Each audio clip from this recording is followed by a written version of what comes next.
Monday में आपका स्वागत है। तो कैसे हैं आप लोग? आज की इस वीडियो में हम डिस्कस करेंगे superposition principle, vectors and continuous mass distribution. तो शुरू करते हैं। यहां पर एक सिस्टम की बने एक स्क्वायर है जहां पे हर कॉर्नर पे वर्टिसेस पे मैंने मास रख रखा है, ठीक है, एम एम एम एम, और सेंटर पे कितना मास रखा है, एम। अब अगर मैं आपसे पूछूं, बताओ दोस्तों कि सेंटर पे फोर्स कितना है, सेंटर पे नेट फोर्स कितना है, तो क्या बताओगे आप बोलोगे कि निकाल के देखना पड़ेगा, ये वाला पार्टिकल इसको इधर अट्रैक्ट करेगा, ये वाला पार्टिकल इसको इधर अट्रैक्ट करेगा। देखो दोनों मास सेम है, ये दोनों मास सेम है, डिस्टेंस ये भी सेम है, डिस्टेंस ये भी सेम है, इसका मतलब जितना फोर्स ये लगाएगा उतना ही फोर्स ये लगाएगा। क्या फोर्स कैंसिल हो जाएंगे? बिल्कुल कैंसिल हो जाएंगे। अगर मैं फोर्स यहां कंसीडर करूं और ये यहां कंसीडर करूं, क्या ये दोनों भी कैंसिल हो जाएंगे? बिल्कुल कैंसिल हो जाएंगे। इसका मतलब नेट फोर्स कितना आएगा दोस्तों? 0। तो यहां पर नेट फोर्स हमें कॉमन सेंस से पता चल रहा है 0 आएगा, ठीक है। एक इक्विलेटरल ट्रायंगल लेते हैं, यहां पे कोई सा ट्रायंगल ले लो, या सेंट्रॉइड पे हमने एक एम मास रख दिया, राइट। अब क्या होगा दोस्तों, ये फोर्स इधर लगाएगा, ये फोर्स इधर लगाएगा और ये फोर्स इधर लगाएगा। अभी भी नेट फोर्स कितना होगा? 0। जी हाँ वो दोस्तों, बिल्कुल 0 होगा। जब भी ज्योमेट्रिक सेंटर पे, जब भी कभी ज्योमेट्रिक सेंटर पे आपको पॉइंट मिल जाए तो फोर्स 0 होगा, प्रोवाइडेड मासेस सब जगह सेम हो। नहीं तो आप गल करके देख लेते, देखिए यहां पर force F F F equal होगा, ये तो पता है आपको, मैग्नीट्यूड वाइज। दोनों के बीच में एंगल कितना होगा? 120 डिग्री। एंगल कितना होगा दोस्तों? 120 डिग्री। क्लियर? अब एक काम करता हूं, अगर इन दोनों का रिजल्टेंट, इसका और इसका रिजल्टेंट इसके बराबर आ गया तो क्या नेट फोर्स 0 हो जाएगा? मतलब अगर मैंने इस फोर्स को हटा दिया, इन दोनों का रिजल्टेंट और F आ गया, F और F का आंसर F भी आ सकता है दोस्तों। अब आएगा समझ में, देखना। तो नेट फोर्स निकलता है F net is equal to under root a square plus b square plus 2ab cos 120 degree. cos 120 degree मतलब -1/2, तो ये जाएगा f square plus f square plus 2f square into -1/2। ये 2 2 cut cancel, -f square plus f square कितना बचा? f square आ गया f। मतलब दो फोर्स अगर 120 डिग्री पे हैं तो उनका रिजल्टेंट भी f ही आता है। और कितना एंगल रहेगा? एग्जैक्ट इन मिड पॉइंट, मतलब यहां 60 डिग्री में। और अगर इन दोनों को फोर्स को हटा के मैं f लिख दूं यहां पर, अब नेट फोर्स कितना होगा दोस्तों? 0। इसी प्रिंसिपल का हम यूज करेंगे आगे के क्वेश्चंस को सॉल्व करने में, ठीक है। देखते हैं, मान लीजिए कि ये फोर्स कितना है, ये particle m m m m है और सेंटर पे भी m पार्टिकल रखा हुआ है, राइट। इस केस में आपको एक मास डायग्राम दिख रहा है। अब वो पूछ रहे हैं find the net force on the centre. क्या अब 0 होगा? अब 0 नहीं होगा दोस्तों। तो हम क्या करते हैं, हम लगाते हैं कॉमन सेंस। क्या लगाएंगे? Law of superposition principle. Negative mass का कॉन्सेप्ट पढ़ा है आपने? Very good. अब एक काम करता हूं, मैं इस पॉइंट पे m मास ऐड करता हूं, इस पॉइंट पे m मास सब्ट्रैक्ट कर देता हूं। तो ये सिस्टम कैसा बन गया? इस सिस्टम को मैं ऐसे लिख सकता हूं, this plus m minus m, ये m m m m m, ये जो बाहर बाउंड्री थी इसको मैंने दो पार्ट में ब्रेक कर दिया, एक को प्लस m दे दिया और एक को सिर्फ माइनस m दे दिया, ठीक है। चलिए, इसके कारण जो नेट फोर्स होगा सेंटर में वो तो 0 हो जाएगा, करेक्ट। अब ये अगर दोनों पॉजिटिव मास होते तो इसका फोर्स इधर आता, लेकिन ये नेगेटिव है तो फोर्स इस डायरेक्शन में आएगा। और कितना आएगा दोस्तों? g into m बाय जो डिस्टेंस है इन दोनों के बीच, कितना होता है? ये √2 है, √2a by 2, a by √2 the whole square, a by √2 the whole square, मतलब a square by 2। क्लियर? तो आपको कॉमन सेंस से भी समझ में आ रहा होगा कि देखो ये दोनों फोर्स तो कैंसिल हो जाएंगे, ये दोनों फोर्स तो कैंसिल हो जाएंगे, मतलब यही फोर्स डोमिनेट करेगा ऐसा। क्लियर? तो फोर्स अपना इस डायरेक्शन में आ रहा है और ये सुपरपोजिशन से काफी इजी हो जाता है। अब मान लेता हूं मैं कि यहां पर m m m m centre पे भी m है, मुझे फोर्स का निकालना है सेंटर पे। फिर वही चीज, या तो आप सुपरपोजिशन लगा लो या कॉमन सेंस लगा लो। आपको पता है कि ये दोनों फोर्स कैंसिल हो जाएंगे, सिमिलरली ये दोनों फोर्स कैंसिल हो जाएंगे, बचेगा क्या? नेट फोर्स इस डायरेक्शन, राइट? इस डायरेक्शन फोर्स लगेगा on the center of the particle, it will be towards m mass, it will be towards m mass attraction force. और आई कैन से यहां पर प्लस m कीजिए, यहां पे minus m कीजिए और फिर सेम प्रिंसिपल लगा दीजिए। क्योंकि ये रेगुलर हेक्सागन है तो इसकी sides a a a a सब a ही होगी क्योंकि सारे इक्विलेटरल ट्रायंगल्स होते हैं। क्लियर? चलिए, now we have to discuss gravitational law in vector form. हम ग्रेविटेशन लॉ को वेक्टर फॉर्मेट में कैसे लिखेंगे? मान लीजिए कि एक पार्टिकल है मेरा m1 और दूसरा पार्टिकल है मेरा m2, ठीक है? Now first of all we have to define the position of these particles. मान लीजिए ये ओरिजिन कंसीडर किया मैंने और ओरिजिन से इसका पोजीशन है r1 क्या है दोस्तों? Position of particle 1। यहां से इसका पोजीशन डिफाइन किया मैंने r2 क्या है दोस्तों? Position of particle 2। अब यहां मैं डिफाइन करता हूं r, ठीक है? r लिखो या मैं ऐसा लिखता हूं r21 position of 2 with respect to 1, right? ये आ गया मेरा r, ठीक है? इसी का मैग्नीट्यूड में r भी लिख देता हूं। स्मॉल r क्या है? मैग्नीट्यूड। और I can say the distance between the masses, ठीक है? चलिए, हमें लिखना है इन दोनों बीच में फोर्स। एक बात बताओ दोस्तों, अब हमें पता है कि r2 vector is equal to r1 vector plus r21 vector. Triangle of addition याद है आपको? बहुत बढ़िया।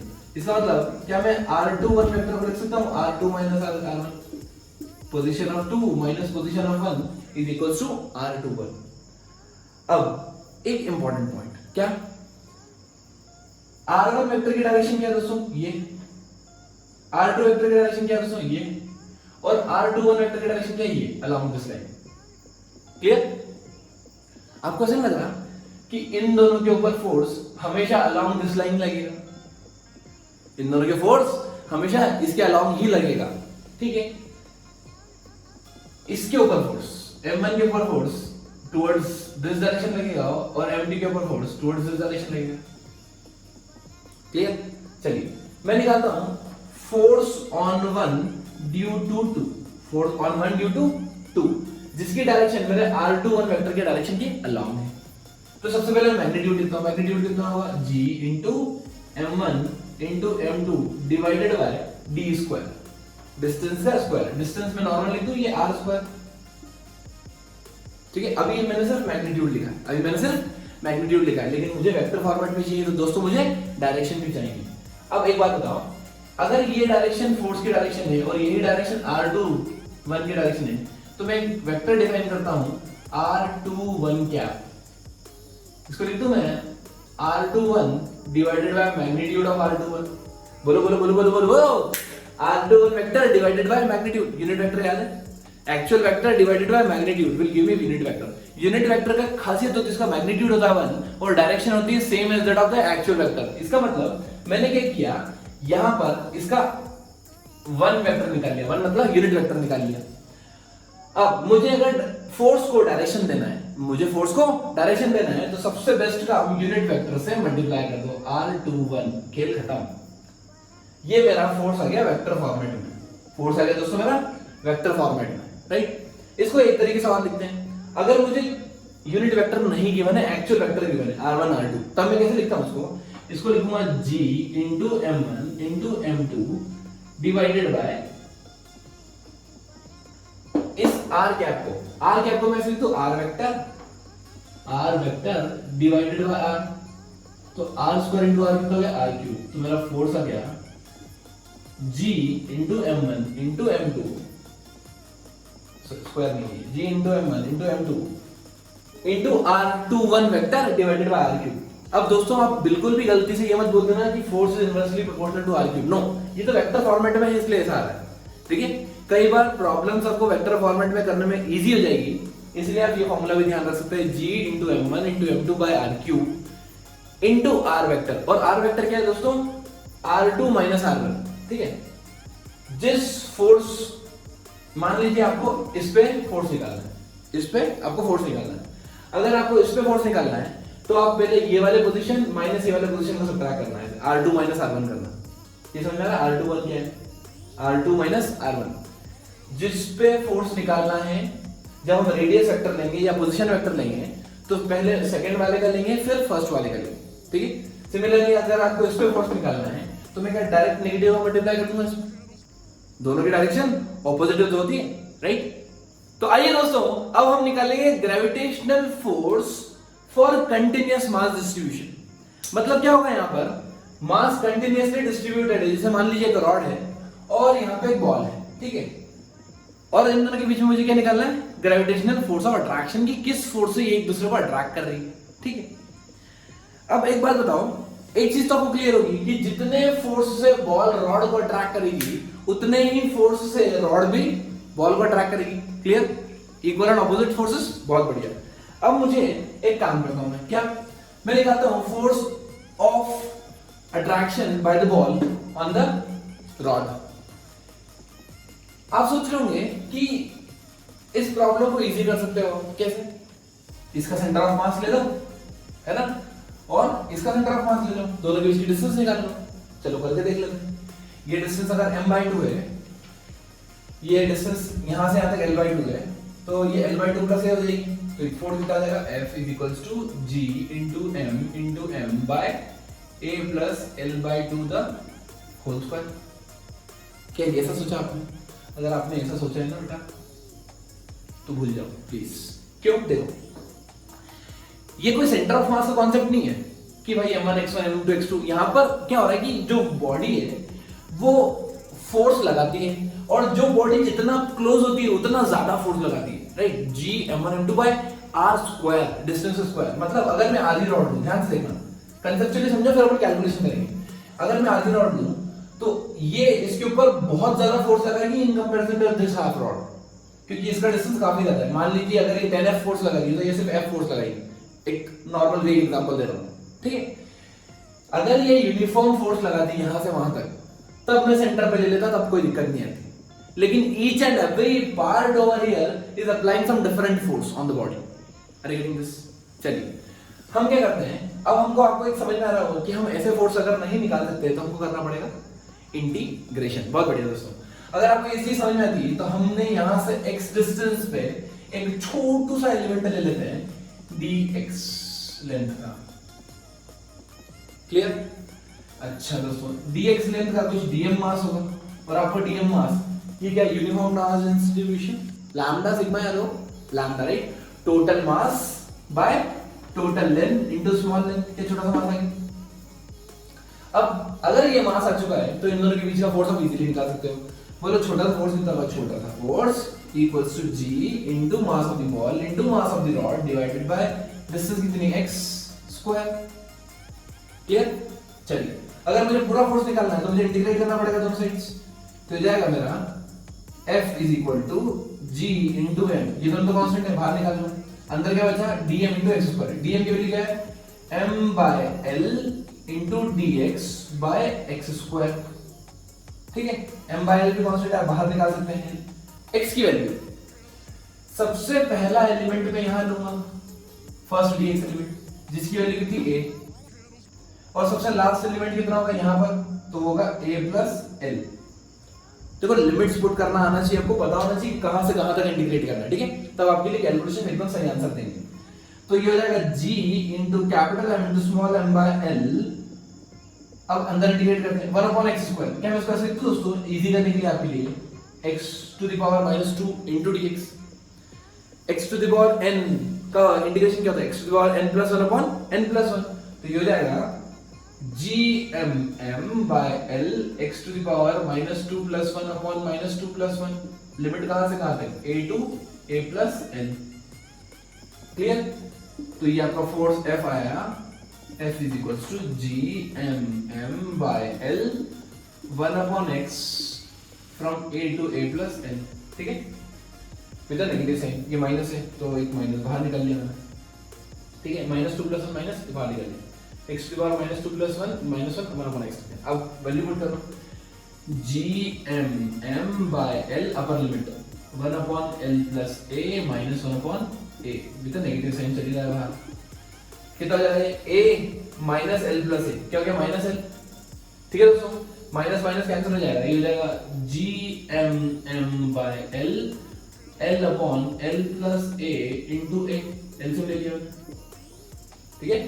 अभी एल एल के कैंसिल हो जाएगा, कितना होगा दोस्तों, ध्यान से देखेंगे आप तो ये आएगा G M M by A into L plus A. This is the force of attraction by the ball on the rod और on the on by the rod on the ball, ठीक है। इसका इस पे और उसका इस पे। एक चीज दिख रही होगी आपको, ये फोर्स और ये फोर्स दोनों अलग अलग है सेम, तो आप centre of mass concept use करके डायरेक्ट नहीं निकाल सकते प्लीज, ठीक है, आपको इंटीग्रेशन ही करना पड़ेगा। आइए दोस्तों अब हम लेते हैं कंटिन्यूअस मास रिंग। यहां पर हमें एक एम मास गिवन है जो कि सेंटर पर रखा हुआ है, right. Mass of the ring capital M, radius R, हमें इसके ऊपर फोर्स निकालना है, ठीक है। अब एक काम करता हूं, ये एलिमेंट ऐसे ही ब्रेक करेंगे जैसे अपन ने सेंटर ऑफ मास में किया था, राइट। तो आप अगर आपने वो वाले वीडियोस नहीं देखे सेंटर ऑफ मास कैसे मास डिस्ट्रीब्यूट करते हैं, तो आप एक बार वो देख लीजिए। यहां पर एट एन एंगल थीटा में एक छोटा सा एलिमेंट लेता हूं डी थीटा, राइट, जिसका मास कितना होगा दोस्तों, डीएम। ये रिंग है पूरी, है ना, रिंग एलिमेंट है ना। ये इसके ऊपर फोर्स लगा रही हो, किस डायरेक्शन में, ये रिंग इस मास के ऊपर ऐसे फोर्स लगा रही होगी, कुछ छोटा सा फोर्स दिया, जिसके दो कंपोनेंट होंगे, एक होगा इधर, एक होगा इधर। ये कौन सा कंपोनेंट होगा, डीएफ कॉस थीटा, और ये होगा डीएफ साइन थीटा, क्लियर। अच्छा, सबसे पहले डीएम निकालते हैं। डीएम कैसे निकालेंगे, total mass by total length into small length, right. और एंगल वाला फॉर्मेट भी याद होगा शायद आपको, कैसे निकाला था मैंने, पाई लेंथ पे एम मास है तो यूनिट लेंथ पे कितना मास होगा, यूनिट एंगल पे M by pi, so DM मेरा आ गया M by pi D theta, ठीक है। ये हमने वहीं से निकाला पहले से, या फिर लेंथ वाली मेथड भी देखी होगी आपने कि लेंथ कितनी यहां से यहां तक, पाई आर लेंथ पे एम मास है तो यूनिट लेंथ पे कितना होगा, एम बाय पाई आर, तो डीएक्स लेंथ पे कितना होगा, M by pi R into dx, और dx equals to R d theta होता है, तो ये हो जाएगा आर डी थीटा, तो ये हो गया M by pi D theta, ठीक है दोस्तों। चलिए, तो हमारा डीएम कितना निकल गया, डीएम आ गया हमारा M by pi into D theta, clear. चलिए, अब मुझे फोर्स निकालना है।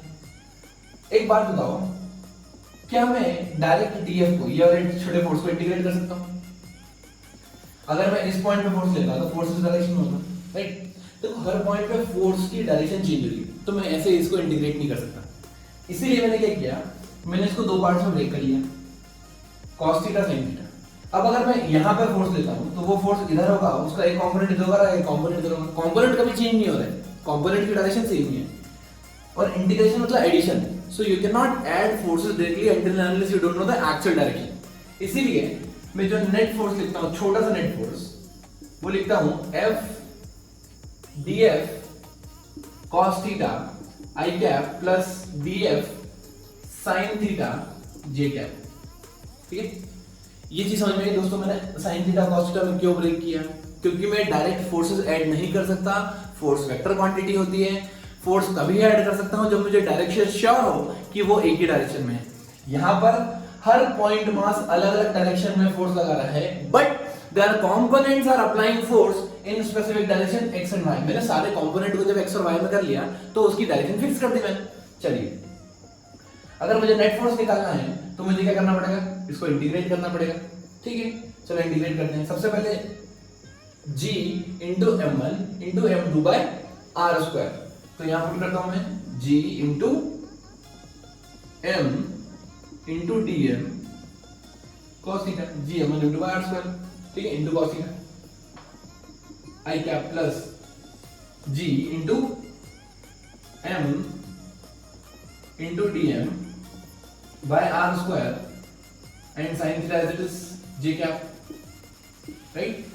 अब जो चीज कॉमन है उसको बाहर निकाल लेता हूं ताकि इजी हो जाएगा। G M by R square बाहर निकाल लीजिए, अंदर क्या होता है डीएम, डीएम की वैल्यू क्या होगी M by pi D theta, तो मैं एम बाय पाई को बाहर निकाल लेता हूं, एम बाय पाई बाहर आ गया, अंदर बचा डी थीटा, तो जाएगा cos theta d theta i cap plus sine theta d theta j क्या G M M by pi R square मैंने बाहर निकाल लिया। तो आओ दोस्तों, अब मुझे इंटीग्रेशन कहां से कहां तक करना, लिमिट्स क्या होनी चाहिए। जो सबसे पहले एलिमेंट होगा क्या वो यहां पे होगा, फर्स्ट एलिमेंट, फिर धीरे धीरे धीरे धीरे बढ़ाते बढ़ाते बढ़ाते बढ़ाते बढ़ाते बढ़ाते यहां तक क्या होगा, मतलब angle 0 to pi, 0 to pi, correct. cos theta का इंटीग्रेशन, cos थीटा का इंटीग्रेशन sin थीटा, तो जाएगा sin theta from 0 to pi, और sin थीटा का integration minus cos theta, so minus बाहर cos थीटा अंदर ले आता हूं 0 टू पाई। अब लिमिट्स पुट करो दोस्तों, जैसे मैं लिमिट्स पुट करूंगा sin पाई माइनस sin 0 0 के, cos पाई -1 माइनस cos 0 1, तो हो जाएगा -1 तो क्या हो गया -2, मतलब अंदर -2 इंटू -1 तो ये हो जाएगा +1, करेक्ट। तो मैं इसको ऐसे लिख सकता हूं, फोर्स को G m into 2 by pi R square, clear. So एक चीज आपको समझ में आ जाएगी, ये कौन सी डायरेक्शन में आ रहा है, सिर्फ और सिर्फ जे डायरेक्शन में। आई डायरेक्शन वाला कंपोनेंट कितना हो गया 0, आई डायरेक्शन वाला कंपोनेंट कितना हो गया दोस्तों 0। थोड़ा सा कॉमन सेंस लगाते हैं तो अपन पता है इस वाले कंपोनेंट को ही आंसर निकालते, बस इसका तो कैंसिल कर देते। क्यों, देखो दोस्तों, अगर मैं यहां फोर्स लेता तो ये इधर अट्रैक्ट करता, एक होता है इधर, एक होता है इधर, cos थीटा इधर, sin थीटा इधर। अगर मैं आइडेंटिकल फोर्स यहां लेता तो एक कंपोनेंट होता इस डायरेक्शन में x में और एक कंपोनेंट होता y में, मतलब आपको ऐसा लग रहा है कि ये जो x कंपोनेंट है ये हमेशा कैंसिल हो रहे हैं, सिर्फ y कंपोनेंट ऐड हो रहे हैं, मतलब x कंपोनेंट का फाइनल जब मैं सम करूंगा तो वो 0 वैसे भी आना था और 0 ही आया, क्लियर। तो आइए दोस्तों, अब हम देखेंगे ग्रेविटेशनल फील्ड। ये ग्रेविटेशनल फील्ड क्या होती है, बेसिकली अगर कोई मास पार्टिकल लूं मैं, तो मुझे पता है वो मास पार्टिकल अपने आसपास के मास पार्टिकल्स को अट्रैक्ट करता है, राइट।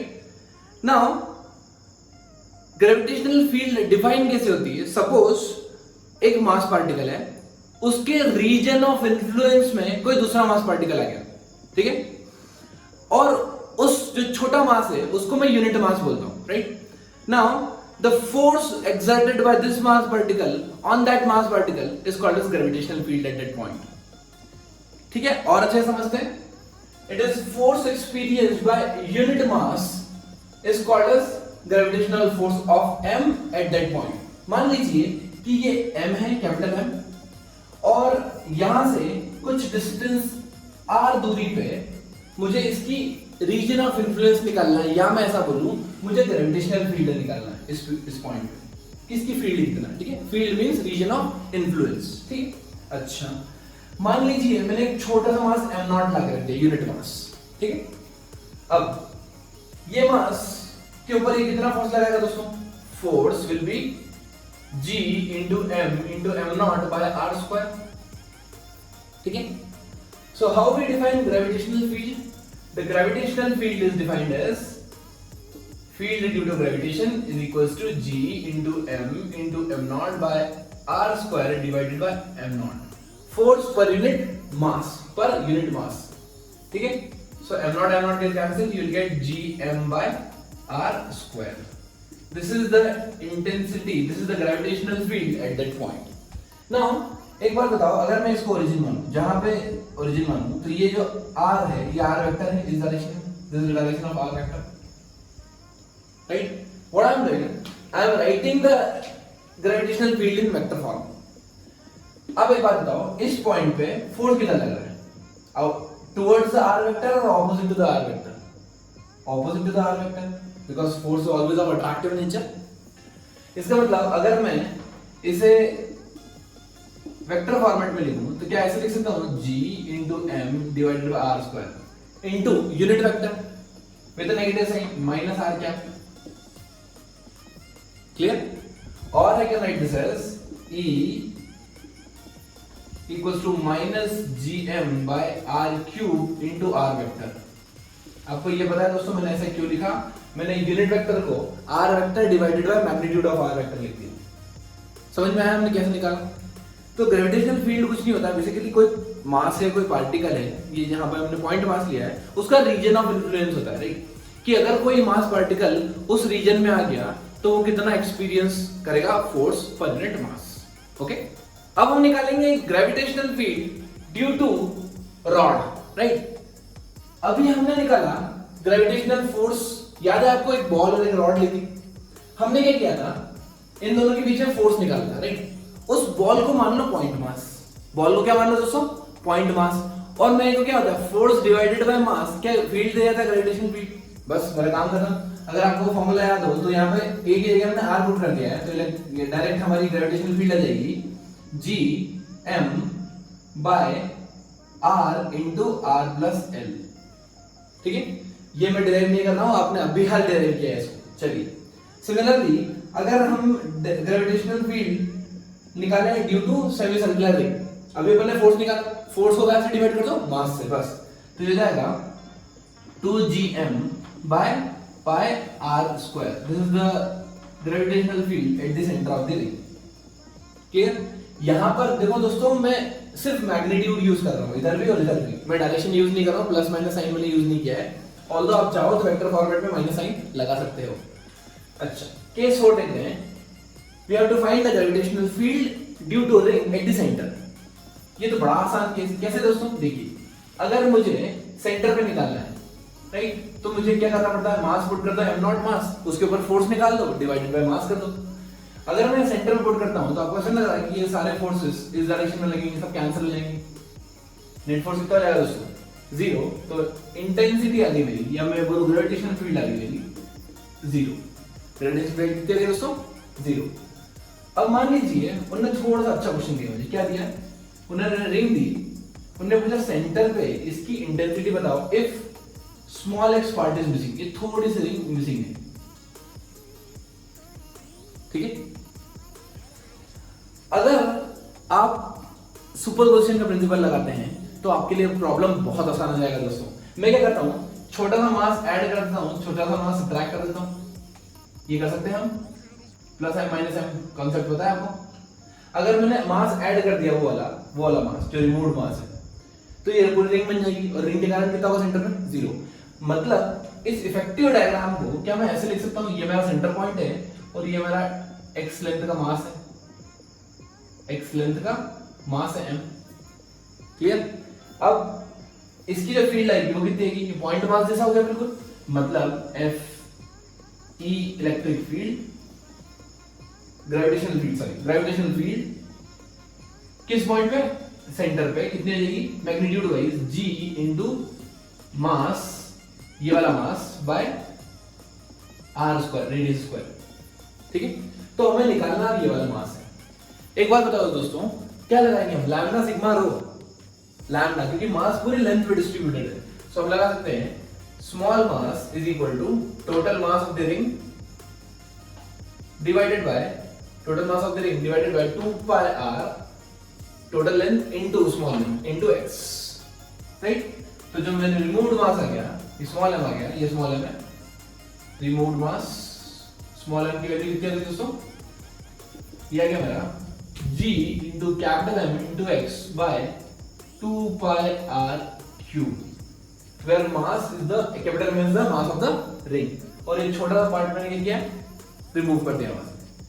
तो ये मैग्नीट्यूड आ गया ग्रेविटेशनल फील्ड का सेंटर पे। क्लियर?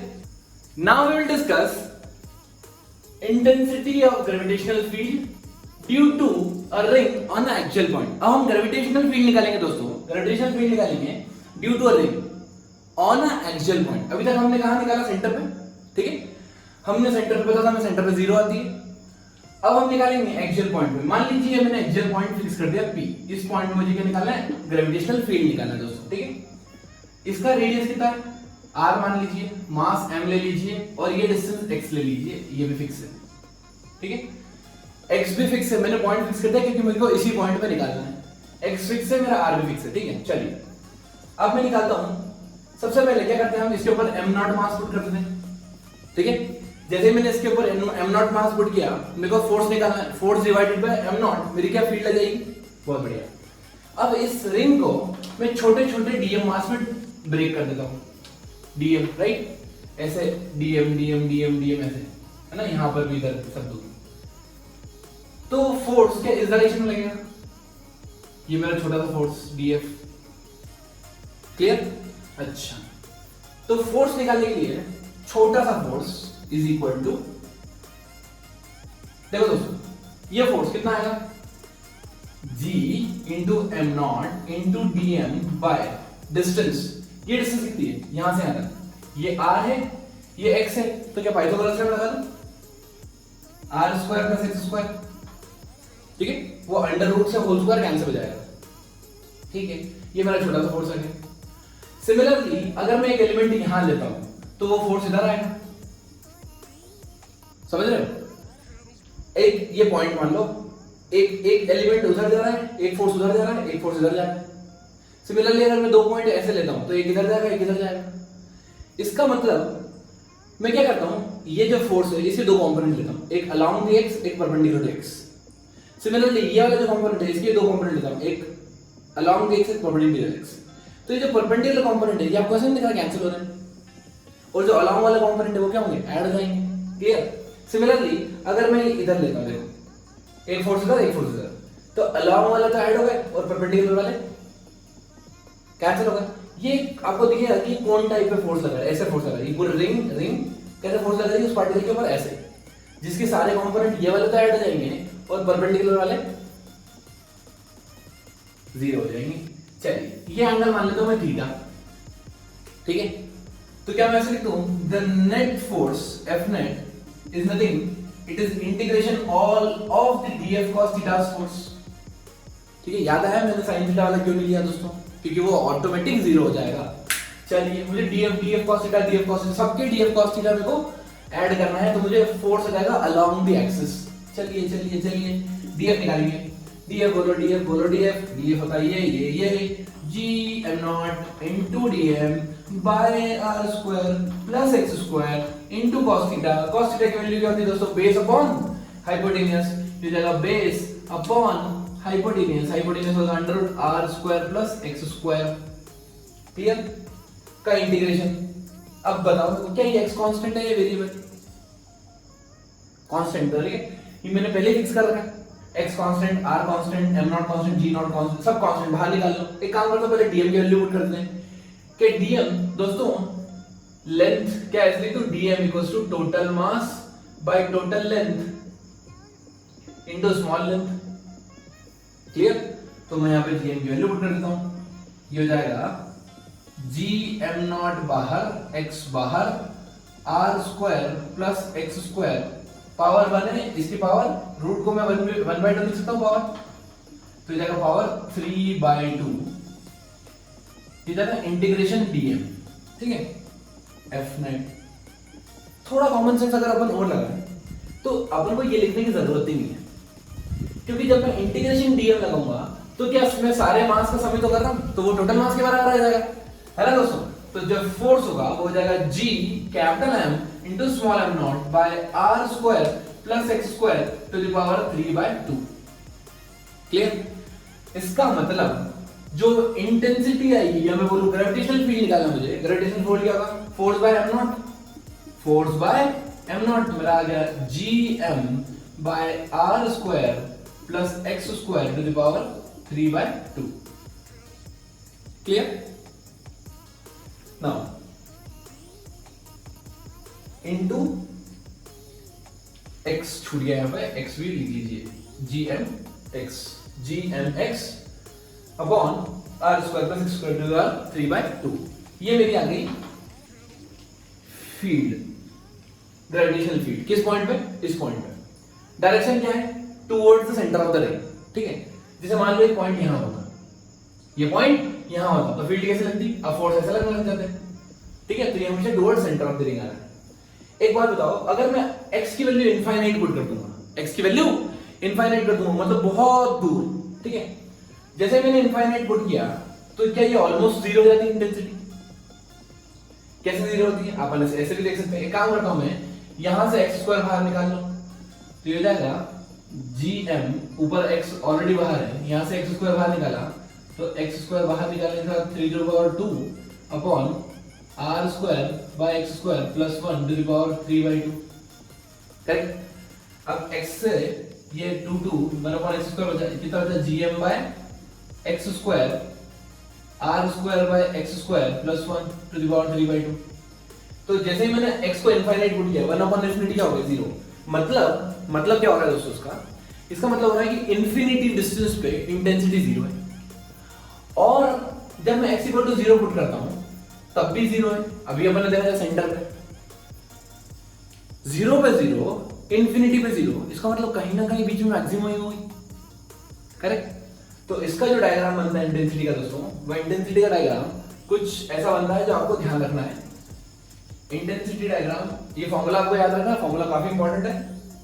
और अगर मैं इंटेंसिटी डायग्राम बनाऊं या ग्रेविटेशनल फील्ड डायग्राम बनाऊं तो देखिए दोस्तों, यहां पर लेफ्ट साइड में जब है तो जो फील्ड है इलेक्ट्रिक फील्ड क्या पॉजिटिव है, पॉजिटिव मतलब यहां बनेगा, और जब राइट में है तो नेगेटिव मतलब नीचे बनेगा, है ना।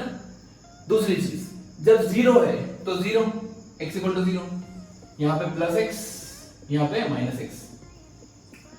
इंफिनिटी मतलब ये कर्व कुछ ऐसा बनने वाला है, ये इस टाइप का। अब आप पूछ सकते हैं कि किस पॉइंट पे मैक्सिमम हो रहा है, तो दोस्तों ये होता है मैक्सिमम प्लस माइनस r/√2 पे। ये स्टैंडर्ड वैल्यू है, आप इसको याद भी रख सकते हैं, और नहीं तो हम एक काम कर सकते हैं, क्या,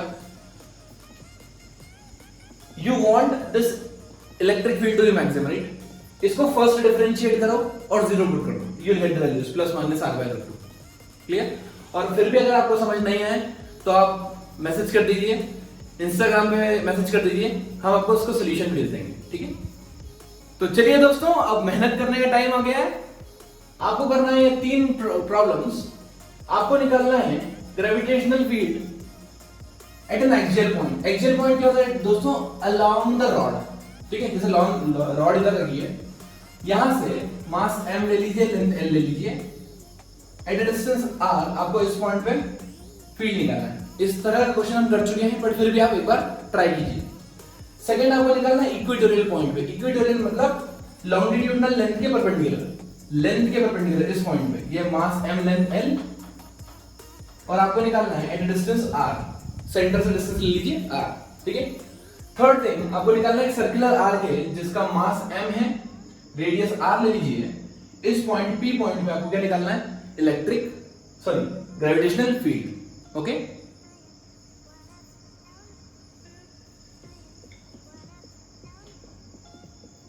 now we will discuss gravitational field due to hollow sphere and solid sphere।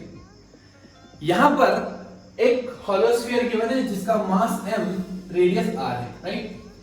We are interested in finding the gravitational field at 3 different points. One is inside the sphere, one is on the surface of the sphere, and third outside the sphere।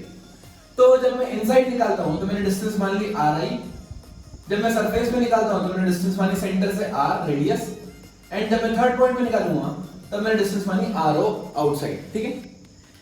एक theorem होती है दोस्तों, shell theorem.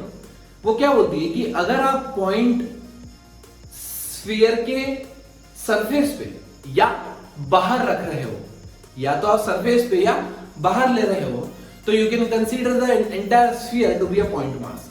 और जो formula point mass के लिए यहां applicable है वो पॉइंट मास में भी एप्लीकेबल है और यहां भी एप्लीकेबल है, दोनों जगह एप्लीकेबल है, ठीक है। तो मैं डायरेक्ट फॉर्मूला लेकर रहा हूं, जो इंटेंसिटी सरफेस पे होगी gm/r², point mass gm/r², outside gm/स्मॉल r²। डिस्टेंस कितनी है दोस्तों, स्मॉल r नॉट स्क्वायर, मैंने r नॉट स्क्वायर लिख दिया, r आउटसाइड। चलिए अब इस पे निकालने के लिए अगर मुझे इनसाइड निकालना है तो मैं एक अगर शेल ड्रॉ करता हूं तो उसके अंदर, शेल के अंदर कुछ मास नहीं है, इसलिए इसकी जो ग्रेविटेशनल फील्ड होती है वो होती है इनसाइड 0, ठीक है। अगर मैं वेरिएशन ड्रॉ करूं दोस्तों, वेरिएशन देखो मैंने वेक्टर फॉर्मेट में नहीं लिया, राइट। मैं साइन नेगेटिव पॉजिटिव कंसीडर नहीं कर रहा हूं, आपको पता है साइन अंदर की तरफ होगा, नेगेटिव होगा, बट मैं सिर्फ मैग्नीट्यूड का ड्रॉ करूं तो 0 से लेके सरफेस तक क्या इंटेंसिटी 0 होगी, राइट। फिर इंटेंसिटी जैसे जैसे डिस्टेंस के साथ घटती जाएगी ऐसे, तो ये मेरा वेरिएशन आएगा ग्रेविटेशनल फील्ड वर्सेस डिस्टेंस का, और ये है r = r। This is diagram for hollow sphere. ठीक है ना। सॉलिड स्फीयर में भी सेम कॉन्सेप्ट, शेल थ्योरम, अगर सरफेस पे पॉइंट है या आउटसाइड पॉइंट है तो पॉइंट मास मान लो। तो ये कितना हो जाएगा, जीएम बाय सेकंड पॉइंट पे जीएम बाय आर स्क्वायर, और थर्ड पॉइंट पे GM by R not square. तो सेकंड पॉइंट और थर्ड पॉइंट आपको क्लियर होगा, राइट ना। फर्स्ट पॉइंट में हम क्या करते हैं, हम सिर्फ इतना मास कैलकुलेट करते हैं। ये आप लगा सकते हो लैम्डा सिग्मा और रो, आपको लगाना पड़ेगा यहाँ पे रो। आप मास कैलकुलेट करेंगे तो आपको जो स्मॉल मास आएगा वो आएगा ये जीएम बाय आर, ठीक है।